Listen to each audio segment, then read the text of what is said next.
Les traités historiques au Canada, simples reliques du passé ou des documents bien vivants qui ont encore un pouvoir très concret aujourd'hui? Eh bien, cette question est au cœur de batailles juridiques qui sont en train de redéfinir le pays. Et tout ça, ça commence avec une histoire d'anguille.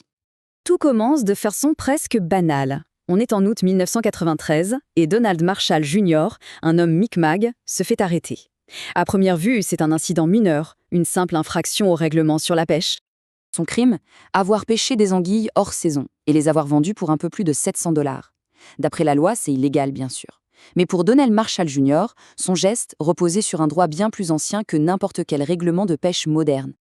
La défense de Marshall reposait sur un argument assez surprenant, un traité signé plus de 2 siècles auparavant. Alors, la question qui se pose est la suivante. Une promesse faite en 1760 pouvait-elle vraiment avoir plus de poids qu'une loi fédérale du XXe siècle? C'est cette question qui va remonter jusqu'à la plus haute cour du pays. Nous voilà donc au cœur de l'affaire Marshall, une simple arrestation pour la vente d'anguilles qui va provoquer un véritable séisme juridique. Alors, récapitulons. Marshall ne nie pas les faits, pas du tout. Il affirme plutôt avoir un droit ancestral, protégé par un traité de 1760, de pêcher pour subvenir à ses besoins. Attention, on ne parle pas ici de pêche commerciale à grande échelle, mais de ce que la Cour va appeler une subsistance convenable.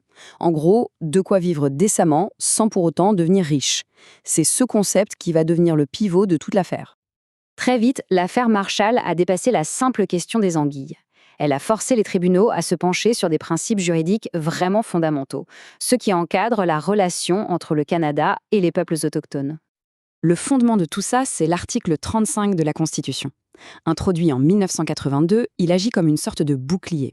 Avant cette date, les droits issus de traités pouvaient être assez facilement balayés par de nouvelles lois.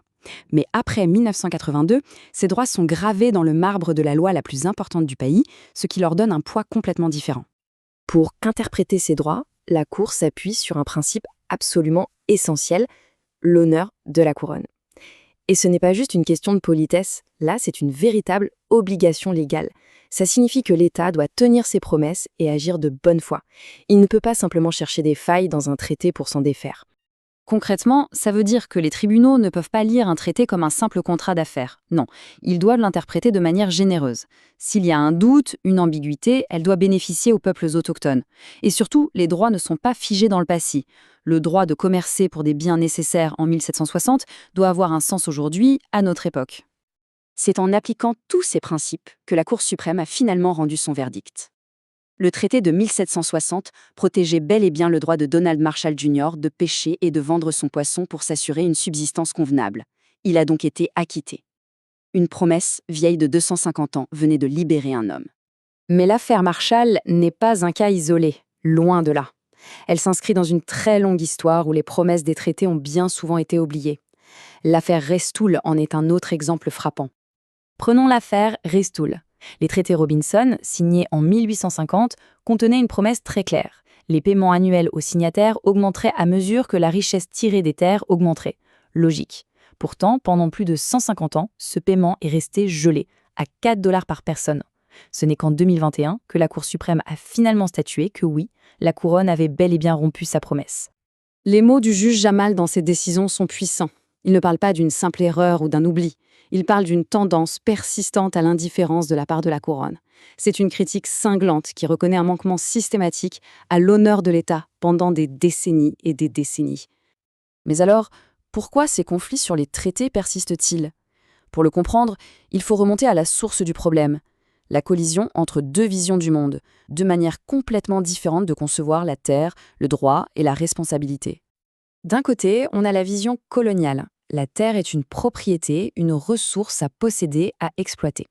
De l'autre, la vision autochtone. La terre est une relation, une entité vivante envers laquelle on a des responsabilités. Quand les traités ont été signés, les deux parties ne parlaient tout simplement pas le même langage, et pas seulement au sens linguistique, mais bien au sens philosophique. La fondation même du Canada repose sur une fiction juridique, terra nullus, l'idée que la terre était vide, sans propriétaire. C'est sur cette base que la couronne a revendiqué la quasi-totalité du territoire. Ensuite, la loi sur les Indiens a été lotie pour confiner les peuples dans des réserves, ce qui a permis de libérer d'immenses terres pour la colonisation et l'extraction des ressources. C'était un système conçu pour l'expropriation. Il y a une analogie qui résume vraiment bien cette différence de philosophie. La pensée occidentale est souvent axée sur les droits individuels. J'ai droit à un verre d'eau. À l'inverse, beaucoup de visions autochtones sont centrées sur les responsabilités collectives. Nous avons la responsabilité de prendre soin de ce verre d'eau.